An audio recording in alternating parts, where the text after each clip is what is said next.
സഞ്ചരിക്കുന്നത്. ആ യാത്രയിൽ മനുഷ്യൻ ഒരുപാട് നേട്ടങ്ങൾ സ്വന്തമാക്കി. ഇന്ന് കൃത്രിമ ബുദ്ധിയും റോബോട്ടുകളും മനുഷ്യ ജീവിതത്തിന്റെ ഭാഗമായി മാറിക്കൊണ്ടിരിക്കുന്നു. എന്നാൽ പുരോഗതിയുടെ പാതയിൽ നമ്മൾ അറിയാതെ എന്തൊക്കെയോ നഷ്ടമാകുന്നു.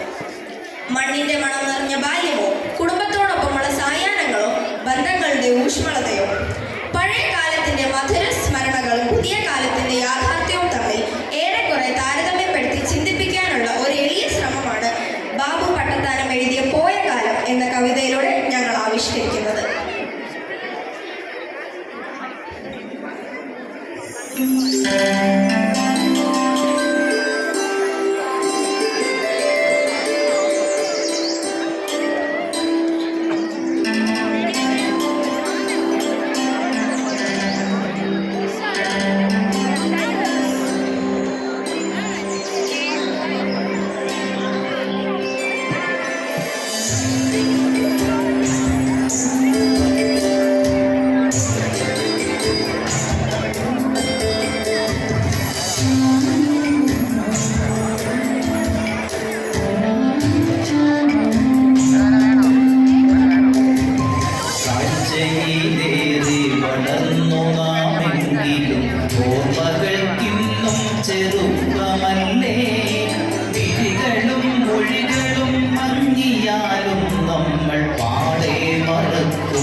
പിന്നെ അലിവിന്റെ നിറമാർന്ന മുത്തശ്ശിയും കുരുന്നിനെ കൊതിയോടെടുക്കുവാനയനത്ത വീട്ടിലെ അമ്മമാരും കൊഞ്ചിക്കുഴഞ്ഞേറെ ലാളിച്ചു പൈതലെ കൈകാൽ വളർന്നു കരുത്തരായി.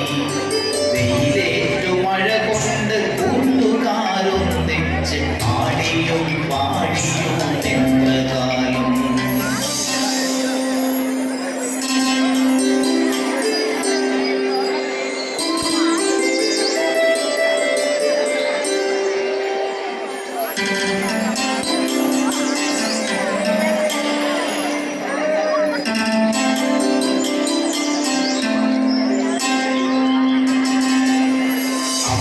അമ്മയോടലിയേറ്റ കുസൃതിയും വികൃതിയും അച്ഛന്റെ പൊന്നായിരുന്ന കാലം. വിദ്യാലയത്തിലെന്നാദ്യമായി പോയതും ഉച്ചയ്ക്കു കഞ്ഞിയും പയറും കഴിച്ചതും ഓണത്തിനോലപ്പൂവട്ടിയിൽ തുമ്പയും പൂക്കുറ്റിപ്പൂവും നിലാവും നിറച്ചതും അക്ബറും അഗസ്ത്യനും പിന്നെ ഞാനും നമ്മളൊന്നായി വളർന്നു പൂർവ്വകാലം. കാഴ്ചയിലേറെ വളർന്നു നാമെങ്കിലും ഓർമ്മകൾക്കിന്നും ചെറുപ്പമല്ലേ. വിഴികളും മൊഴികളും മങ്ങിയാലും നമ്മൾ പാടെ മറക്കുമോ പോയ കാലം.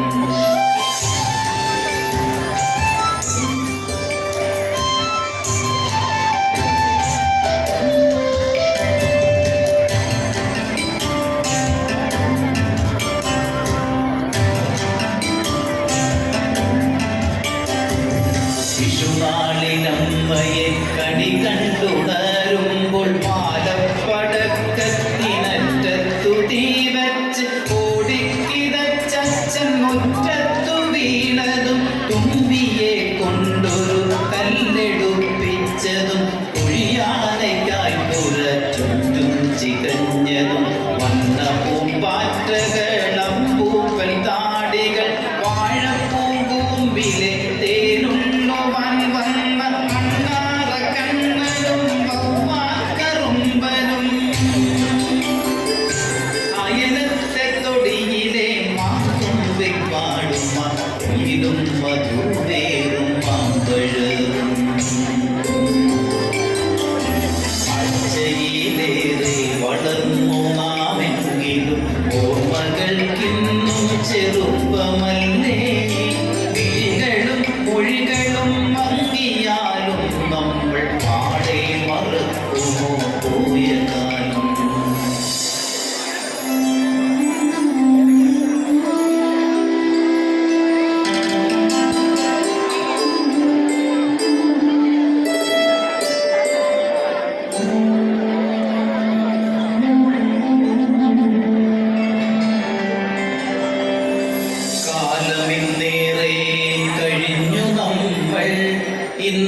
നമ്മളായി മാറിക്കഴിഞ്ഞിരുന്നു. കൊണ്ടുറങ്ങാനേറെ മാർഗമുണ്ടെങ്കിലും മറവിയിൽ മറയുമോ പോയ കാലം.